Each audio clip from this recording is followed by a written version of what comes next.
Welcome back, everyone.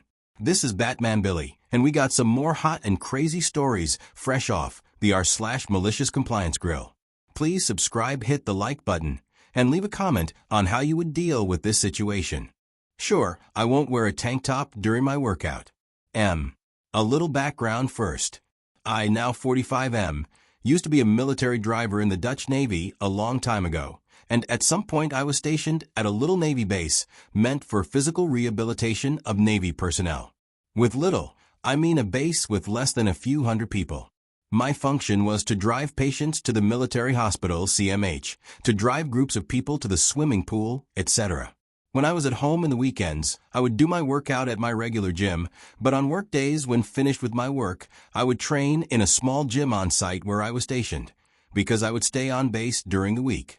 I was about 21 years old, and I was preparing for my very first bodybuilding contest, so I was muscular and working out a lot. At some point, the gym manager, a Marine sergeant, told me that somebody at upper management was offended by my looks, and that I was no longer allowed to wear a tank top during my workout. My tank top was wide-fitting and purely functional, and seemingly nobody was ever bothered by me wearing it. At least that's what I thought.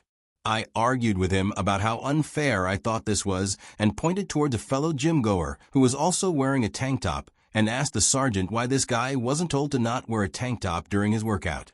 This man was athletic and in a fair shape, but not bulky and muscular.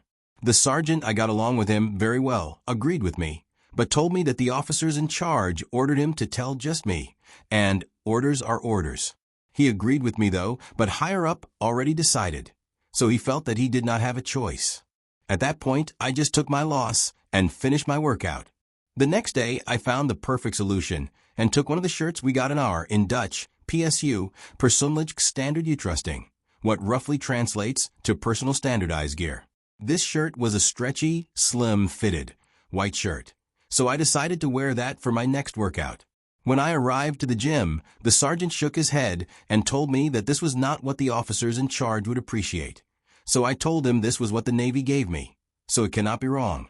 My body was much more on display compared to the tank top. The tight fit showed everything, especially when I was sweating. I was fully compliant with the dress code, and nobody would be able to dispute that. The sergeant laughed because he knew I was right, but told me the officers probably would be pissed. I kept doing my workout like this during that week, and after the weekend the sergeant told me with a smile that higher-ups retracted their order and to please start wearing my tank top again. Thank you for that. I'm not military, but I love how batshit crazy some military folks will get just to prove their point. Military officers flexing their power for meaningless nothing burgers because they're bored and have nothing better to do? Say it ain't so. Some ranked deck jockey who used the gym for showing off their guns got jealous and wanted op to stop. Perfect solution presented itself. Here's our next story. You must read the text you've memorized. I do client interviews all day, every day. 6 to 9 appointments a day. Every single one starts with the same script. It's an entire page of text, 3.5 minutes of regularly paced speech. I, however, have always had a great memory, so I have it and several other standard scripts memorized. Every manager in my past has been impressed by this. My current manager, who I with all sincerity fear is developing memory issues herself, unfortunately, decided to take offense at this and reported it to her supervisor, who then took the issue to our policy department, who insisted the script must be read from the page. This irritates me because I have it so well memorized that I am able to complete other actions on the client's cases and review reports and such while I recite. My compliance? I now sit there with the script in hand, held upside down, with my eyes closed as I pretend to read it. If anyone calls me out on this, I swear to the Almighty that I'm going to request a Braille version as a reasonable accommodation, and I'll just sit there sliding my fingers around on it while I recite. I'm in an industry with extremely fine tolerance for fuck-ups, and whose incidents are often international news. Even if we've done a job hundreds of times before, we're always required to consult the manual and cite the exact procedure we used and the revision status of the manual. It's all CYA and lessons written in blood. Yours is thankfully less consequential, and your exaggerated reaction is justified and hilarious. I suspect that you're expected to read the text, due to comply with the legal need to ensure the text is presented to every candidate fully and completely. This has nothing to do with your memory. It has to do with eliminating the possibility that you vary the words in some way. If some act comes under legal scrutiny that something may have been missed, there is no defense. If you continue with your current practice, be prepared to lie during your deposition. And don't forget to delete this thread as evidence against you. Now here is our last story. Deny my leave. We'll see who wins this game. This was a few years back when I was active duty military officer in the healthcare side of things.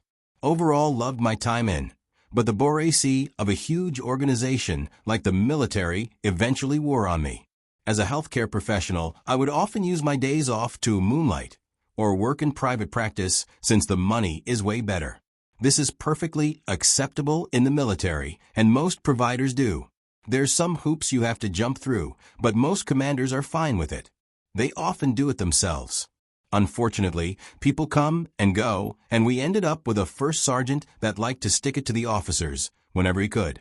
So there's a time that I submitted leave for a day I was supposed to work in private practice, and he denied the day off on a technicality. I don't remember what it was. Maybe I submitted a day late or something like that. I wasn't going to let this stop me though. I quickly reviewed our sick call policy and made sure to download a copy of it. Officers were treated with quite a bit of leniency, and there was no requirement to report to work or submit a doctor's note unless you were out for 3 days or more. This was what the policy stated. Also important is that this was the experience of every other officer in the unit. No one did anything more than call in sick if they were to miss a day. So the day that I requested off rolls around, and I unfortunately developed the sniffles and called in sick. First Sergeant is not happy, and he tells me to report to sick call and submit a doctor's note. I told him sure, just show me the policy that says I have to do that. We went back and forth on this all morning while I was working at the private practice. He kept reiterating that I needed a note. Elle kept telling him that I feel he's unfairly targeting me in a way that other officers have not been. He finally came back with the commander says you need a doctor's note, so you need one. This was not something I could argue with, at least not in the moment. In the military, if the commander says to do something, you pretty much have to do it. Cue malicious compliance. Due to a weird quirk, my private practice office and house is an hour from the base I work at. There is, however, a base in the town where I live too. I had previously been stationed there but got moved down the road and didn't want to move the family, so I just decided to commute. So rather than drive all the way to base where I work, I devised a plan to go to the one more local to me. By this time it's close to lunch, and I have about an hour before my next patient's at the private practice. So I quickly drive to the hospital ER, and as I'm walking in I start to convince myself of how sick I feel.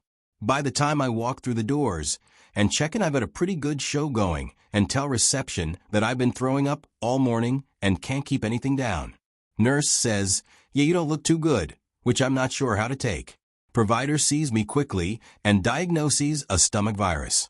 Asks me why I came in for it, and day commander made me for the note. He's irritated by that, but used to it. I'm about to be let go when he decides since I've been throwing up he should get some fluids in me and orders in 4. I glance at my watch, and I have about 30 minutes left in my lunch. And with the busy morning, I hadn't kept up on my fluid intake, so I figure, why not? So they hook up the 4, and I chill on my phone for the next 20 minutes, getting nice and hydrated. Unfortunately, my lunch was almost over, and the bag is only about half empty. Cut to me unhooking the bag and squeezing the remainder into the sink. Hooked it back up. Nurse comes in and sees it's empty, and I'm on my way. Doctor's note in hand, nice and hydrated, and in plenty of time to finish my schedule of patients after lunch. I'm surprised the doctor didn't give you a note for the whole week. That's usually what happens in those cases. Thought Top could only suggest it gets denied, but the commander has final authority to actually deny it. Either way, good on you. And if you made it this far, thank you. Please subscribe today to keep up to date with all the newest Reddit stories.